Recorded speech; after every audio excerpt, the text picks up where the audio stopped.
Soyez bienvenus, nous sommes comme chaque semaine très heureux de vous retrouver pour ce nouveau numéro d'International. Votre émission qui porte d'ailleurs particulièrement bien son titre aujourd'hui, jugez-en avec ce sommaire mondial.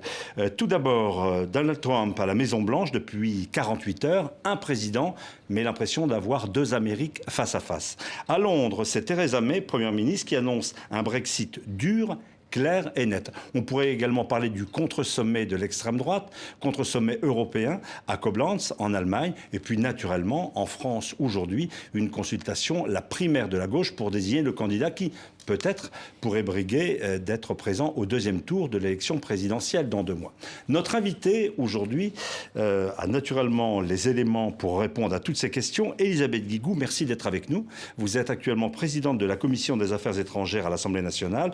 Vous avez occupé différents postes ministériels, dont les affaires européennes, ce qui permettra donc de répondre à cette situation sur le Brexit. Nous allons parcourir cette actualité très riche avec Sophie Malibaud de RFI, Radio France International, et avec Christophe Ayat du quotidien Le Monde. Alors, avant de vous entendre, revenons, si vous voulez bien, sur cette image à laquelle nous allons devoir nous habituer, celle du 45e président des États-Unis d'Amérique.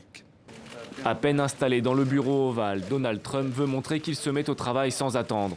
Le nouveau président des États-Unis signe son premier décret, un texte très symbolique qui vise à défaire la loi Obamacare, emblématique de son prédécesseur. Où souhaitez-vous la signature ? Le nouveau gouvernement commence à prendre forme. 2 nominations sont désormais officielles et concernent 2 généraux à la retraite. James Mattis à la défense et John Kelly en charge de la sécurité intérieure. Quelques heures plus tôt, sous une pluie fine, en présence de plusieurs anciens présidents américains, Donald Trump prête serment et reprend son slogan de campagne. Ensemble, nous rendrons sa force à l'Amérique. Nous rendrons sa richesse à l'Amérique. Nous rendrons sa fierté à l'Amérique. Nous rendrons sa sécurité à l'Amérique. Et oui, nous rendrons sa grandeur à l'Amérique. Elisabeth Guigou, Trump, c'est un nouvel ordre mondial ? Non, c'est quelqu'un qui se situe dans la ligne de la poussée populiste partout dans le monde. Mais je pense qu'il continuera à être Trump, naturellement, on ne change pas à 70 ans. Et il continuera à faire du Trump. La seule question, c'est de savoir comment vont réagir à la fois les membres du Congrès. Est-ce qu'ils vont le laisser faire ? Parce qu'il est quand même à contre-courant de son propre parti, par exemple sur le protectionnisme. Et comment va réagir le peuple américain ? Vous avez vu ces manifestations monstres. On va y avoir quelques images de ces 2 millions de manifestants et de manifestantes, en effet, qui sont très... Est-ce qu'il vous inquiète, Trump, en tant que tel ? Bon, écoutez, moi j'aurais naturellement préféré qu'Hillary Clinton soit élue. Enfin, c'est quand même quelqu'un qui intervient comme ça, de façon qui est très, très désordonnée, assez grossier dans son expression. Bon. Mais le peuple américain l'a élu. Et il va être obligé de tenir compte. Il se réclame, il dit « je suis élu, j'ai été élu parce que le peuple a voulu quelqu'un qui lui ressemble ». Donc il va être obligé, il méprise les médias, donc ce que les médias peuvent dire. Oui, ça les n'a médias aucune... les plus malhonnêtes que la Terre est portée, oui. Voilà, ça n'a aucune importance pour lui. En revanche, des millions de manifestants et une réaction aussi unanime des femmes quand même par rapport à ces projets de suppression de l'avortement, ça c'est le peuple. Et donc, il va être obligé, à mon avis, d'en tenir compte. Et puis, il y aura les contre-pouvoirs du Congrès.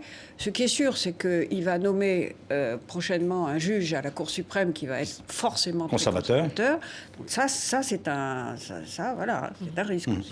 Sophie Malibaud. L'avertissement que cela donne, cette manifestation monstre au lendemain de son investiture, donc sur la cause des femmes, etc., c'est un signal d'inquiétude extrême aux États-Unis. Mais vous disiez qu'il était l'illustration d'un courant mondial, en fait, d'une sorte de réaction conservatrice. Est-ce que vous trouvez qu'ici aussi, en Europe, on a de quoi s'inquiéter sur ce type de sujet Pour compléter la question de Sophie, il y a une manifestation contre l'avortement aujourd'hui en France. Bien sûr, et je trouve que c'est assez salutaire, si vous voulez, de voir partout en Europe, en France, mais aussi partout en Europe, des femmes qui disent « c'est pas possible ». Et donc, ces populistes sont obligés de tenir compte de l'état des opinions publiques. Voilà. Alors maintenant... Monsieur Trump a été élu. Il va mener la politique qu'il a annoncé mener.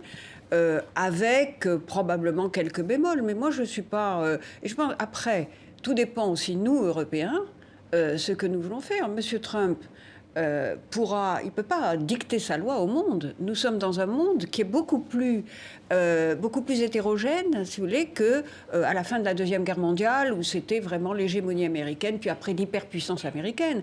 Aujourd'hui, je ne vois pas comment M. Trump peut dicter sa loi à la Chine.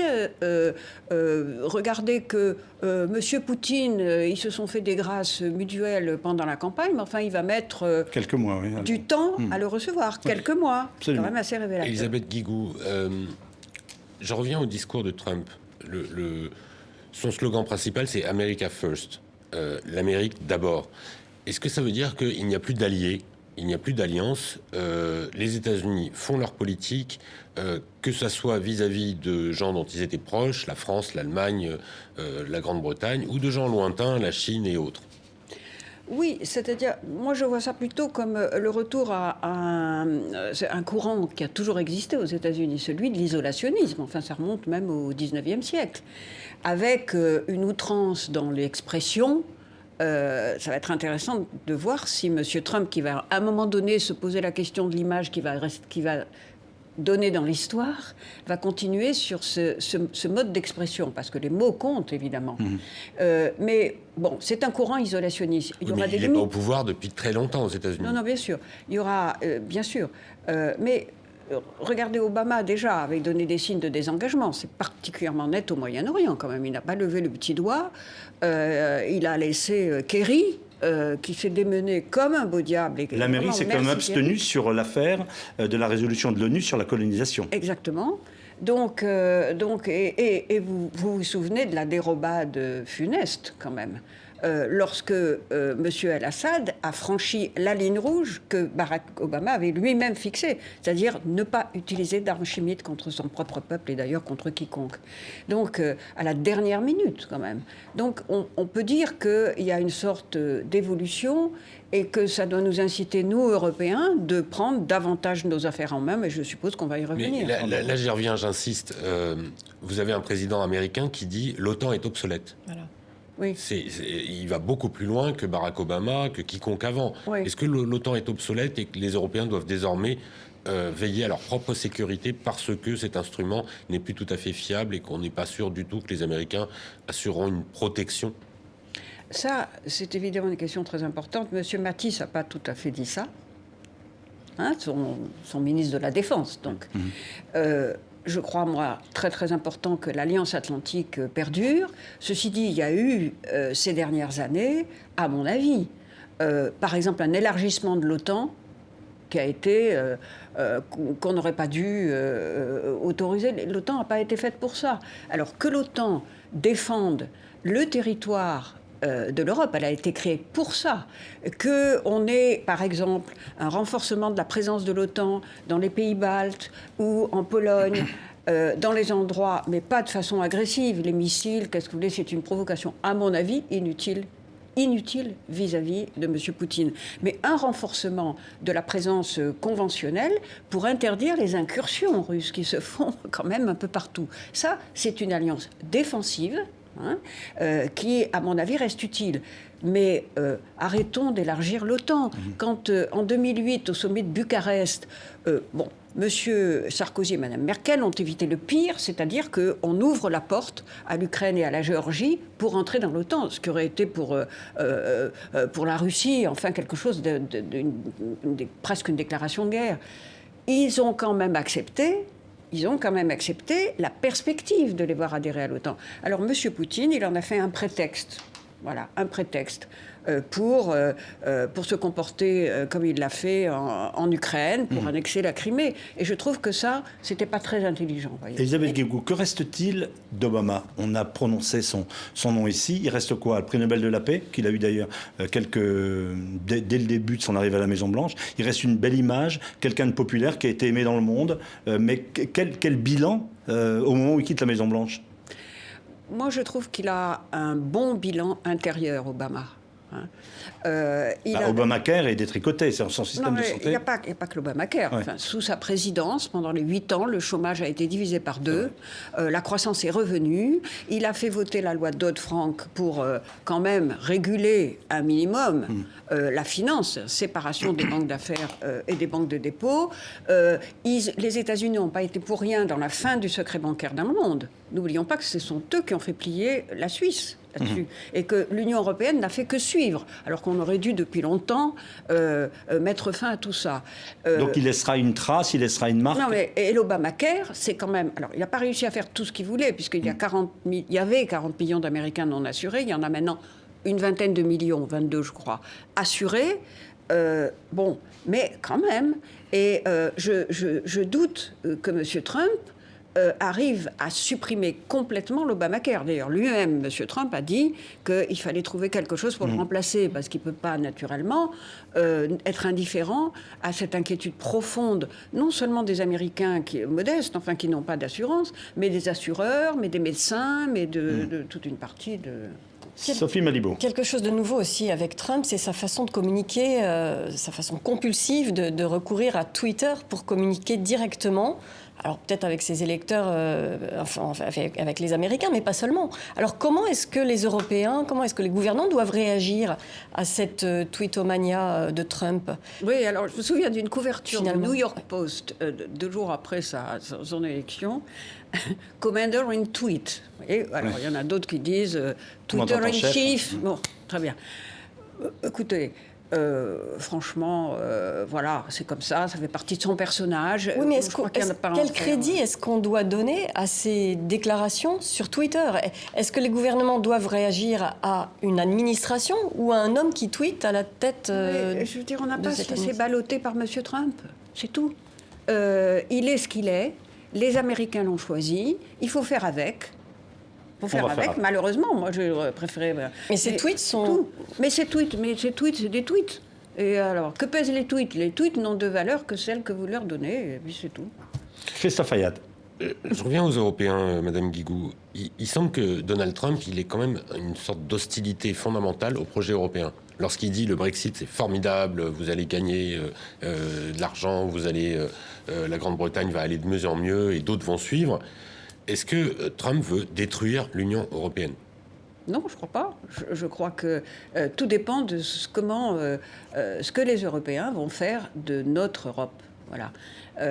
Et comment ils doivent réagir à ce genre de propos? Qui est bien malade et qu'il faut absolument refonder. Pourquoi? Mais parce qu'on n'imagine pas aujourd'hui faire face à quelques-uns des grands défis transnationaux qui sont là pour les Européens, que ce soit la question des réfugiés, où il faut évidemment les accueillir avec une solidarité davantage, que ce soit la question de la croissance économique et de la relance, que ce soit la question du terrorisme, des relations avec nos grands voisins que sont la Russie, et il faut une politique européenne vis-à-vis de la Russie qui soit un mélange de fermeté, bien sûr, et de dialogue, mais vis-à-vis de notre Sud. Et je ne vois pas comment, c'est ça, aujourd'hui, si les Européens décrochent ou se détachent, si vous voulez, de l'Europe, c'est parce qu'ils ont l'impression que l'Union européenne ne répond pas aux défis d'aujourd'hui. Or, l'essentiel des défis d'aujourd'hui, ils viennent de l'extérieur, contrairement à ce qui se passait au XXe siècle, où le principal défi,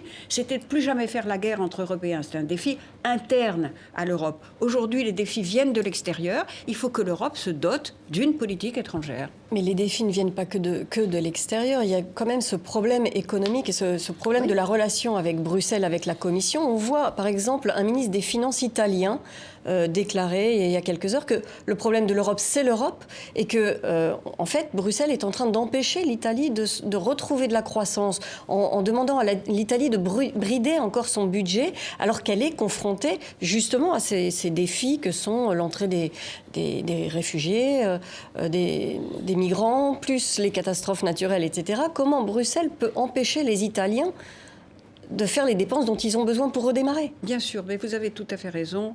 Il faut sûrement pas abandonner la nécessité de renforcer l'union économique et monétaire dans toutes ses composantes, c'est-à-dire pas seulement l'union monétaire, il reste à faire l'union bancaire, avec la garantie des dépôts. Ça, pour l'instant, c'est gelé, on va dire. Mais il faut surtout faire une véritable union économique où on se préoccupe de l'effet de la politique monétaire et de la politique économique sur l'ensemble des États membres. Et moi, je trouve, voyez-vous, que vis-à-vis de l'Italie, qui a fait de gros progrès, et vis-à-vis de la Grèce, encore plus, avec un monsieur Tsipras qui a fini par accepter, difficilement, mais il a fini par accepter de réformer son pays profondément, de se conformer aux règles que les Européens se sont donnés eux-mêmes. Ce n'est pas la Commission qui a inventé le traité d'union monétaire. Ce sont les Européens qui ont signé un traité. Donc il faut évidemment respecter ces règles, mais le faire avec, avec doigté. Les Italiens doivent respecter les règles, mais ils ont fait des progrès et je pense qu'il faut en tenir compte. Par exemple, nous allons être là-dessus, Moi, je crois qu'il faut qu'en France, nous continuions nos réformes et que, naturellement, nous montrions à nos partenaires que nous respectons les disciplines communes. Mais l'Europe devra tenir compte du fait que la France assure une bonne partie de la sécurité des Européens en général, avec ses dépenses militaires et avec ses dépenses de recherche. Alors un mot qui va beaucoup revenir dans l'actualité des prochaines semaines, on en parle à l'instant, c'est le mot Brexit. Un éclairage de la part de Theresa May, cette semaine, la première ministre britannique, qui annonce très clairement une sortie nette de cette Union européenne. Je vous propose de l'entendre et nous vous demandons votre réaction. Quelle suite au non retentissant des Britanniques à l'Union européenne en juin dernier? Le discours de Theresa May était très attendu, il fera date. Le Royaume-Uni se dirige vers une rupture claire et nette avec l'UE. Je veux être très clair. Ce que je propose ne peut pas signifier une appartenance au marché unique. Il s'agit donc de reprendre le contrôle législatif, fini à terme l'autorité de la Cour européenne de justice. Il s'agit de reprendre le contrôle du budget avec la fin annoncée de la contribution britannique au pot européen, mais aussi reprise de contrôle des frontières et donc de l'immigration. Le Brexit doit signifier le contrôle du nombre d'Européens arrivant en Grande-Bretagne et c'est ce que nous ferons. L'objectif, c'est aussi la recherche du meilleur accord de libre-échange avec les Européens comme avec le reste du monde, aux meilleures conditions, notamment douanières. Un accord à parité dans le respect des parties, Theresa May met en garde contre un accord punitif de l'UE. La première ministre britannique insiste, le Brexit n'est pas une déclaration de guerre à l'Union européenne. Nombreux sont ceux qui redoutent un détricotage de l'Union européenne, mais l'intérêt de la Grande-Bretagne est que l'Union européenne réussisse.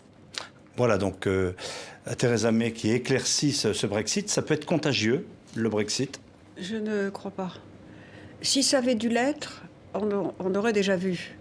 Mais tous les États membres, y compris ceux qui sont très liés au Royaume-Uni, je pense à la Pologne, je pense à Malte, j'y étais récemment, si vous voulez. Non, ils choisissent l'Union européenne, ils savent très bien où est leur intérêt.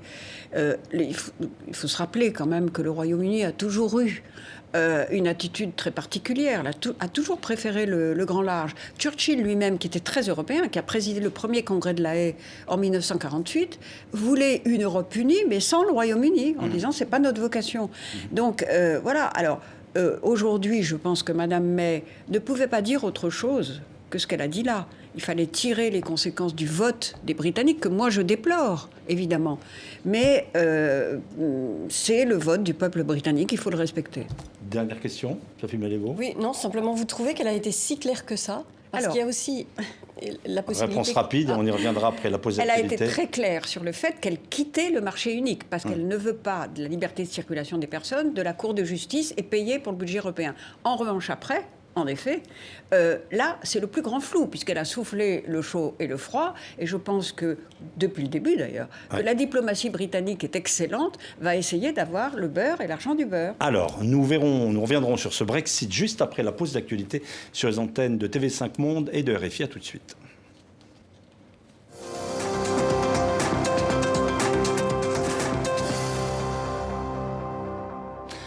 Retour international sur les antennes de TV5 Monde RFI, émission réalisée avec le quotidien Le Monde. Nous recevons Elisabeth Guigou, présidente de la Commission des Affaires étrangères à l'Assemblée nationale, ancienne ministre, notamment des Affaires européennes. Retour sur le Brexit, Christophe Ayad, sur les éclaircissements. Madame Guigou, vous disiez que les Britanniques vont vouloir avoir le beurre, l'argent du beurre, c'est-à-dire le contrôle de leur immigration et en même temps un accès au marché unique européen. Qu'est-ce qui est acceptable pour les Européens, qu'est-ce qui ne l'est pas? Il y aura une ligne rouge, c'est que le Royaume-Uni ne peut pas avoir autant en étant à l'extérieur qu'en étant à l'intérieur. Et par exemple, le Royaume-Uni, on va négocier bien entendu, puisque l'essentiel du commerce du Royaume-Uni se fait avec l'Union européenne. Ils vont avoir besoin de continuer à nous vendre. C'est pour ça que l'idée d'une alternative avec les États-Unis ou avec le Commonwealth, c'est théorique, si vous voulez, c'est epsilon dans la réalité de leurs échanges. Donc on va certainement négocier là-dessus. Mais ce qui est très important, c'est d'abord de savoir que le marché unique, c'est 4 libertés absolument indissociables. Donc, si on veut être dans le marché unique, c'est la liberté de circulation des personnes aussi. Et si on est dans le marché unique, on ne peut pas avoir le passeport financier.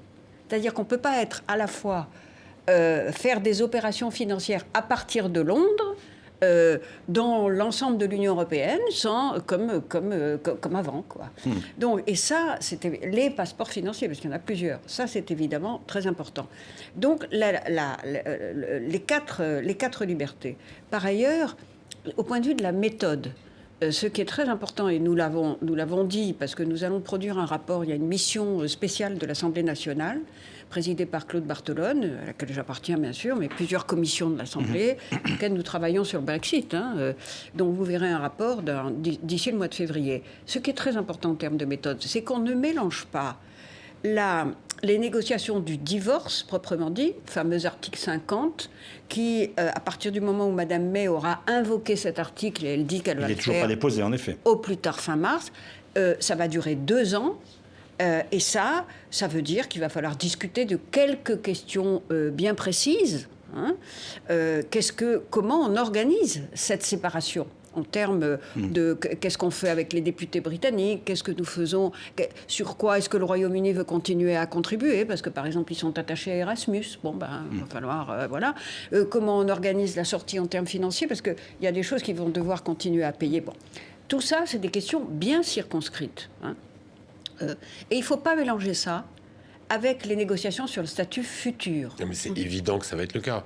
Non, c'est-à-dire que, par exemple, le statut des citoyens britanniques vivant dans l'Union européenne... Ça, c'est autre chose. Nous pouvons nous entendre pendant les 2 ans sur la question de négocier ensuite sur un principe de réciprocité. Et tout le monde le fera comme ça. Parce que nous avons intérêt. Est-ce que l'Europe va punir la Grande-Bretagne? Bien sûr que non. Il ne faut surtout pas. Faut pas punir.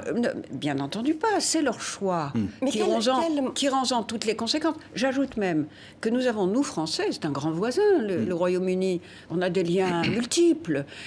Nous avons intérêt non seulement à garder la qualité de nos relations bilatérales, mais même à les intensifier, par exemple dans le domaine de la défense ou dans le domaine de la coopération à Calais. Mais qualité des relations bilatérales ne veut pas dire sacrifier les principes sur lesquels l'Union européenne est fondée. Et quels moyens est-ce que les Européens auront de réagir à des menaces du genre dumping fiscal, par exemple ? Si elles décident de baisser, de réduire encore plus le niveau de taxation des entreprises. Bien sûr, c'est une menace qui est agitée actuellement. Je crois qu'elle trouvera quand même quelques limites. Parce que, pourquoi ? Vous avez noté que pendant la campagne sur le Brexit, Boris Johnson, qui en était le porte-parole, a dit on va utiliser la contribution du Royaume-Uni à l'Union européenne pour regonfler le système de santé britannique qui est en effet bien malade.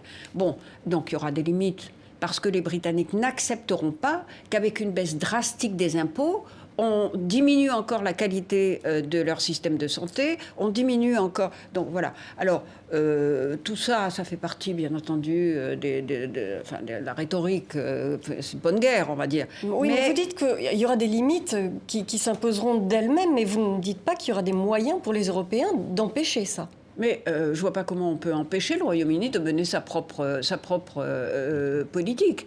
Ce qu'on peut faire en revanche, c'est nous, Européens, de dire, voilà, quelle politique fiscale commune nous voulons avoir. Arrêtons, par exemple, d'être encore trop indulgents vis-à-vis de la fraude fiscale et vis-à-vis des paradis fiscaux qui sont aussi condamnés par le G20, par exemple. Et les États-Unis, qui sont membres du G20, vont bien être obligés de tenir compte de ces exigences du G20 sur lesquelles on devrait être beaucoup plus attentif. Par ailleurs, j'ai noté que il y a du côté du Royaume-Uni, voyez-vous, il y aura nécessairement la nécessité de négocier avec l'Union européenne. Donc je pense qu'il ne faut pas s'affoler avec ça. Est-ce qu'il faut revoir... Tout dépend de nous. Est-ce qu'il faut revoir les accords de Douvres, par exemple, sur la question du contrôle de la frontière Touquet, oui. Du Touquet, pardon, excusez-moi.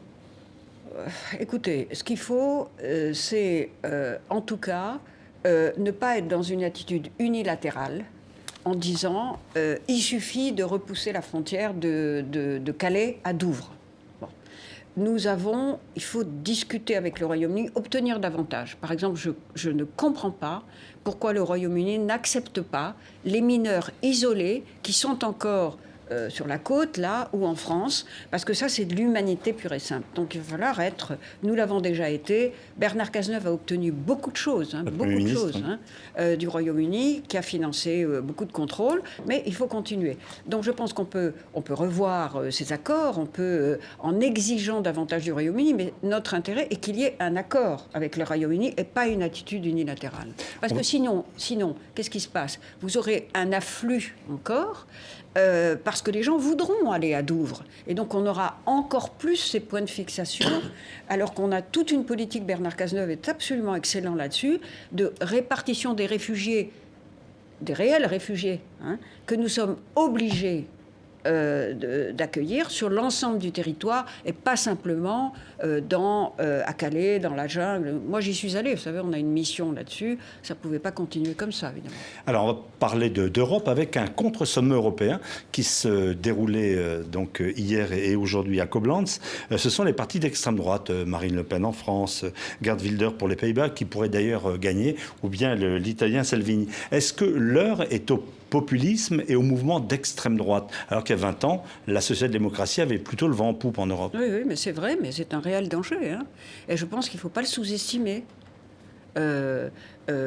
Ici en France, moi, très franchement, si Madame Le Pen accède au deuxième tour, c'est extrêmement dangereux. Extrêmement dangereux. Donc, vous pensez qu'elle peut gagner un jour l'élection présidentielle en France? Oui, un jour, oui. Probablement pas cette fois-ci. Encore que, vous savez, faisons très attention. Qui serait le meilleur candidat face à Marine Le Pen au second tour? Je pense que, en tout cas moi je crois et j'espère que ce sera un candidat de gauche. Voilà. Et je crois et j'espère parce que je suis socialiste depuis... le lendemain d'Épinay, vous voyez, 1972, c'est l'engagement de toute ma vie. Je continue à croire, même si elle est très malade, en la social-démocratie, à condition qu'elle se renouvelle, qu'elle se rénove, bien sûr. Et j'espère que nous aurons au deuxième tour... dimanche prochain. Voilà, un candidat pour l'élection présidentielle. Je précise pour nos téléspectateurs qu'il y a actuellement, aujourd'hui d'ailleurs en ce moment même, le premier tour de la primaire pour désigner ce candidat de gauche. Nous en parlerons peu puisque naturellement cette consultation est en train de se dérouler. Mais Monsieur Payette, vous vouliez ajouter quelque chose, ouais. Est-ce que vous considérez qu'Emmanuel Macron est un candidat de gauche? C'est à lui de le dire. Il a été non seulement conseiller, mais ministre de François Hollande, donc et de Manuel Valls d'ailleurs, dans un gouvernement de gauche. Il a dit qu'il n'était pas socialiste, ce qui est une réalité. Ensuite, il a dit la gauche et la droite, ça n'a plus de sens, ce qui pour nous pour moi, c'est pas acceptable. Je pense que ça a du sens, surtout quand on voit le programme de M. Fillon, n'est-ce pas, qui veut supprimer 500 000 fonctionnaires. Je ne sais pas où il va les prendre, hein, nécessairement sur l'éducation nationale, sur la police, sur la justice, sur la fonction publique hospitalière et même sur les collectivités territoriales. Donc moi, je ne peux pas accepter ça. Il y a des différences. Le programme de M. Fillon le montre amplement. Et donc, ce sera à Emmanuel Macron de dire à un moment, lorsque le candidat socialiste qui va être désigné dimanche prochain, aujourd'hui c'est le premier tour, de dire ce qu'il veut. J'attends. Vous regrettez que François Hollande ne se présente pas ? Je pense qu'il a pris la décision qui s'imposait malheureusement. Malheureusement, voilà. Mais je pense qu'il ne pouvait pas faire autrement. C'est dommage, oui, c'est très dommage, parce que d'abord, je pense que l'histoire lui rendra justice. Je pense qu'il a un bilan qui n'est pas évidemment aussi bon que nous l'aurions tous, y compris lui-même, espéré. Mais il faut dire aussi qu'il a eu affaire à un héritage absolument calamiteux, mais calamiteux. Songez que là, quand le gouvernement Jospin en 2002 est parti, on avait une dette à 58% du produit intérieur brut. On est à 100%. Et après Sarkozy, oui d'accord, mais enfin après Sarkozy, on était au-delà des 90%. Hein, donc quand même, alors si vous voulez, M. Fillon, il ne va pas pouvoir longtemps prétendre avoir oublié qu'il a été Premier ministre de M. Sarkozy pendant 5 ans. Il est comptable de ce bilan-là. Donc François Hollande, il a au moins réussi à redresser les comptes. Il a réussi, tout en redressant les comptes et de la sécurité sociale et du budget de l'État, à faire des réformes progressistes. Je pense au compte permanent d'activité, je pense à la garantie jeune, par exemple, pour ne citer que cela. Vous avez été l'une des figures de ce qu'il était convenu d'appeler la gauche plurielle sous Jospin. Aujourd'hui, c'est un autre mot qu'on entend, ce sont les gauches irréconciliables. Qu'est-ce qui s'est passé ? Je ne pense pas que les gauches soient irréconciliables. C'est ce qu'a dit Valls. Non, mais on lui a, très franchement, on a tiré ses propos, alors qu'on le comparait à Sarkozy. Franchement, ça, c'était des propos de Jean-Luc Mélenchon. C'est inacceptable. Voilà, les gauches peuvent se réconcilier. Ce qui est irréconciliable, c'est qu'il y ait ce genre de propos à l'intérieur de la gauche. Alors, moi, je déplore l'évolution de Jean-Luc Mélenchon, qui a été avec nous au gouvernement, sous Jospin, qui a été un bon ministre d'ailleurs, mais qui alors après... Donc, si vous voulez, lui aussi, il surfe sur une vague populiste. Je note d'ailleurs que les communistes lui apportent leur soutien, mais ils ne sont pas tous unanimes à son égard, loin de là. Et donc, ce que j'espère, c'est qu'il y aura un rassemblement de la gauche, parce qu'il ne faut pas non plus confondre les électeurs, vous savez, ils n'ont pas envie... nos électeurs de gauche, ils exècrent évidemment tout ce que représente et tout ce que la politique que mènerait Madame Le Pen, qui veut sortir pas seulement de l'euro, qui veut sortir de l'Europe, qui naturellement est xénophobe, fondamentalement. Elle a remplacé l'antisémitisme de son père par l'anti-musulman. Voilà. Et donc, mais ils ne veulent pas de la politique de M. Fillon. Moi, François Fillon, c'est une personnalité que je respecte et j'estime. Il est membre de la Commission des Affaires étrangères. Vous présidez, oui. Mais je suis en complet désaccord avec ce qu'il propose. Je reviens un petit peu à l'échelon européen. Vous avez l'air quand même très optimiste par rapport à l'attitude des Européens, mais il y a un calendrier qui est celui-là, c'est que le Brexit est en train de se faire et que les élections en France, en Allemagne, même aux Pays-Bas, tout ça, c'est avant que ces problèmes ne soient résolus. Est-ce qu'on n'est pas quand même dans un déni de réalité par rapport à cette montée de l'extrême droite en Europe? Et qu'il manque un sursaut, quelque chose d'extraordinaire qui ne soit pas juste... Pas du déni de réalité, au contraire. Moi, je ne sous-estime pas la profondeur de la crise européenne. Je la déplore. Et je dis qu'il faut réagir par rapport à ça. Mais ça fait longtemps qu'on dit il faut réagir. Oui, d'accord. Eh ben oui, mais parce que c'est pas la faute de la Commission européenne. La Commission européenne, elle occupe l'espace quand on lui laisse cet espace. Et donc la Commission européenne, c'est pas la direction politique, c'est pas elle qui prend les décisions.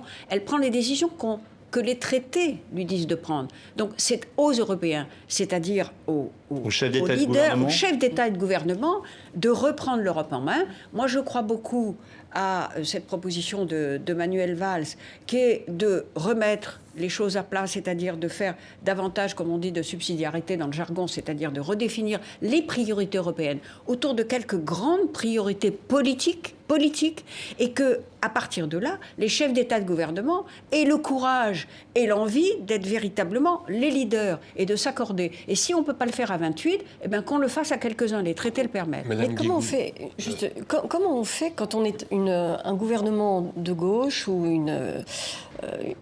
un exécutif de gauche et qu'on a affaire maintenant à des institutions européennes qui sont toutes aux mains de la droite depuis la dernière élection. Ça ne date pas d'aujourd'hui, à la gauche de se ressaisir et de dire voilà ce que nous proposons et de le faire en ordre. Mais en même temps, nous voyons bien, l'Europe, c'est forcément, comme gouverner d'ailleurs, c'est forcément toujours un compromis. Et le problème, c'est qu'il faut que la gauche soit plus forte. Moi, je ne suis pas optimiste. Je dis qu'il faut avoir la volonté de prendre ses affaires en main. Voilà. Christophe Ayad. Madame Guigou, il semble que vous soyez assez proche de l'analyse d'Hubert Védrine. C'est-à-dire, on fait une pause, on se reconcentre sur les choses importantes, et puis quoi, on fait un nouveau traité ? Non, mais se concentrer sur les choses importantes, ça fait longtemps qu'on le dit. Vous savez, moi, je suis membre de l'Institut Jacques Delors, depuis sa création. Et vous pouvez regarder tous les documents, et d'ailleurs, l'idée, si vous voulez, de refonder autour de quelques grandes priorités, ça fait des années et des années qu'on l'a dit. Donc, pourquoi on n'y arrive pas ? Avec ça, je suis d'accord. En revanche, l'idée de pause, en général, me gêne. Pourquoi ? Parce que, oui, il y a une pause sur l'élargissement, certainement. Mais une pause générale, vous croyez qu'on peut continuer avec une union économique et monétaire aussi fragile dans le monde d'aujourd'hui ? Il va falloir continuer à renforcer l'union économique et monétaire et avoir le courage d'expliquer ce que ça veut dire. C'est-à-dire, en effet, d'abord, une entente entre la France et l'Allemagne. La France continue ses réformes courageusement. Et l'Allemagne investit davantage en Allemagne et en Europe sur des grands projets d'infrastructure. Alors voilà, et c'est ça. Alors c'est ce qu'a d'ailleurs commencé à faire François Hollande. Je rappelle, et là on est très injuste à son égard, quand il est arrivé en juin 2012, il a obtenu un premier plan de relance, plan Juncker, de 120 milliards. Aujourd'hui, on en est, le président de la Commission lui-même dit, on pourrait faire 500 milliards. Mais il faudra aller au-delà. Il faut faire davantage pour le numérique, pour la recherche, voilà. En matière de défense, moi, j'ai participé à un groupe, c'est Jean-Yves Le Drian m'avait demandé de le faire, sur ce qu'on appelle la recherche duale, c'est-à-dire permettre pour la première fois à la Commission européenne, enfin, au budget européen, de financer des recherches en matière militaire. Donc voilà l'avenir. Alors si vous voulez, moi je ne suis pas ni optimiste ni pessimiste d'ailleurs. Je dis prenons nos affaires en main et M. Trump va, j'espère, et le Brexit doit nous inciter encore davantage à le faire. Donc il faut une volonté forte. Alors c'est vrai que la période, vous avez tout à fait raison, la période n'est pas propice parce qu'on a ces élections en Allemagne. Mais enfin, j'observe que l'Union européenne est très résiliente. Vous vous posiez, pour commencer, la question de savoir s'il allait y avoir un effet domino du Brexit. Ben non. Voilà. C'est la prophétie de Trump. Ce qu'il faut, l'Union européenne est résiliente, elle résiste dans son unité. Le sommet de Bratislava a été, moi j'en étais heureusement surprise, en juin dernier, une manifestation d'unité autour des principes de l'Union européenne. Maintenant, il faut qu'elle soit beaucoup plus offensive, beaucoup plus dans les initiatives. Et justement, sur le plan de la politique étrangère européenne, parce qu'on a à faire face à une Europe qui est tellement concentrée sur ses propres problèmes. Est-ce qu'au moment où les Américains repartent dans l'isolationnisme et peut-être l'abandon vraiment de l'Afrique, par exemple, est-ce que les Européens ne devraient pas commencer à s'intéresser davantage, à avoir une véritable politique étrangère vers la Méditerranée, vers les pays africains qui sont dans les pires difficultés aujourd'hui, avec non seulement le terrorisme, mais simplement le développement économique ? Eh bien, voyez-vous, moi je considère, et je suis très heureuse de votre question, que l'avenir de l'Europe, c'est l'Afrique. Voilà. À tous égards. Naturellement qu'il y a des gros problèmes encore aujourd'hui en Afrique. On voit très très bien qu'il y a des problèmes de gouvernance. Là, ce qui s'est passé en Gambie montre que ça ne va pas tout seul. Les alternances, ça semble réglé. Mais elles se font. De façon mais intéressante. elles se font. En Côte d'Ivoire, elles se sont faites. Au Sénégal, ça va mieux, etc. Et c'est vrai qu'il y a des problèmes d'insécurité majeurs, notamment dans toute la bande Sahel-Sahara. Mais il n'y a pas que ça. L'Afrique est un continent d'avenir, c'est le continent de la croissance, c'est le continent de l'émergence du numérique où les Africains ont sauté des étapes. Du fixe. Ce que le sommet de Bamako, d'ailleurs, a parfaitement montré. Les Africains commencent à prendre leurs propres affaires en main. On l'a vu dans la médiation en Gambie. Et de plus en plus, j'espère que ce sera le cas. Et nous avons intérêt, nous, Européens, à avoir un nouveau partenariat avec l'Afrique, qui soit un partenariat d'égal à égal, qui tourne vraiment le dos. Hollande a commencé à le faire, à cette détestable France-Afrique, n'est-ce pas, qui nourrissait la corruption, disons-le clairement, hein, mais un véritable partenariat d'égal à égal, dans lequel on accepte de partager la valeur ajoutée, parce qu'on sait que si on fait ça, on créera des emplois en Afrique, qu'on maîtrisera mieux les migrations avec eux et qu'aussi on créera des emplois chez nous. Madame Guigou, ce qu'on observe, c'est que dans un immédiat proche, à partir de la semaine prochaine, Donald Trump va probablement lancer le déménagement de l'ambassade américaine de Tel Aviv à Jérusalem ou à Jérusalem, ce qui concerne au premier chef les Européens qui financent l'autorité palestinienne. Où la colonisation reprend d'ailleurs. Et à partir de lundi, débutent des négociations de paix à Astana entre le régime syrien et l'opposition sous la tutelle, enfin l'égide de la Russie, la Turquie et l'Iran. L'Europe est totalement absente de ces deux dossiers qui la concernent au premier chef, que ce soit le conflit israélo-palestinien qui est à ses portes, ou que ce soit la guerre en Syrie, où les réfugiés finissent en Europe. Donc comment... qu'est-ce que peut faire l'Europe, où est l'Union européenne? Non, elle n'a pas de politique étrangère. Elle a été présente en Iran, sur le nucléaire. Hein? Donc il faudrait... Alors, ce qui est vrai, c'est que sur la Syrie, il faut donner sa chance au processus d'Astana. C'est d'ailleurs ce que les Européens ont fait au Conseil de sécurité. Donc c'est une bonne chose, Astana. En tout cas, c'est peut-être une chance pour la paix. Ne la gâchons pas.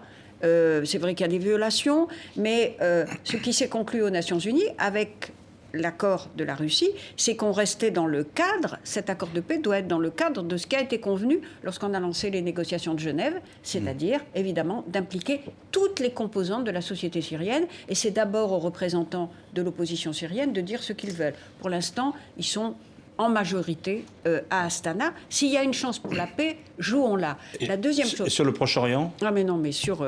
ça, c'est dramatique. Dramatique, parce que on connaît très très bien... depuis Oslo, les paramètres de la paix. 2 États. 2 États, Jérusalem capitale des 2 États, et non pas d'un seul.